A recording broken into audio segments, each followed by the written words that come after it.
Hey y'all, let's open up our Bibles to John chapter 18, verse 1. When Jesus had spoken these words, he went out with his disciples across the brook Kidron, where there was a garden which he and his disciples entered. Now Judas, who betrayed him, also knew the place, for Jesus often met there with his disciples. So Judas, having procured a band of soldiers and some officers from the chief priests and Pharisees, went there with lanterns and torches and weapons. Then Jesus, knowing all that would happen to him, came forward and said to them, "Whom do you seek?" They answered him, "Jesus of Nazareth." Jesus said to them, "I am he." Judas, who betrayed him, was standing with them. When Jesus said to them, "I am he," they drew back and fell to the ground. So he asked them again, "Whom do you seek?" They said, "Jesus of Nazareth." Jesus answered, "I told you that I am he. So if you seek me, let these men go." This was to fulfill the word that had been spoken, "Of those whom you gave me, I have lost not one." Then Simon Peter, having a sword, drew it and struck the high priest's servant and cut off his right ear. The servant's name was Malchus. So Jesus said to Peter, "Put your sword in its sheath. Shall I not drink the cup that my Father has given me?"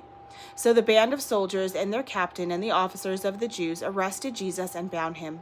First they led him to Annas, for he was the father-in-law of Caiaphas, who was high priest that year. It was Caiaphas who had advised the Jews that it would be expedient that one man should die for the people.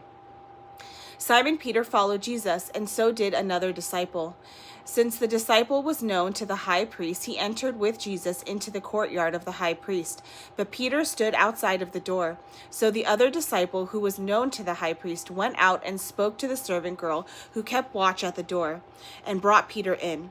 The servant girl at the door said to Peter, "You also are not one of this man's disciples, are you?" He said, "I am not." Now the servants and officers had made a charcoal fire because it was cold, and they were standing and warming themselves. Peter also was with them, standing and warming himself. The high priest then questioned Jesus about his disciples and his teaching. Jesus answered him, "I have spoken openly to the world. I have always taught in synagogues and in the temple, where all Jews come together. I have said nothing in secret. Why do you ask me? Ask those who have heard me what I have said to them. They know what I have said." When he had said these things, one of the officers standing by struck Jesus with his hand, saying, "Is that how you answer the high priest?" Jesus answered him, "If what I said is wrong, bear witness about the wrong. But if what I said is right, why do you strike me?" Annas then sent him bound to Caiaphas the high priest. All right, we'll see you guys tomorrow for more of God's word. Bye.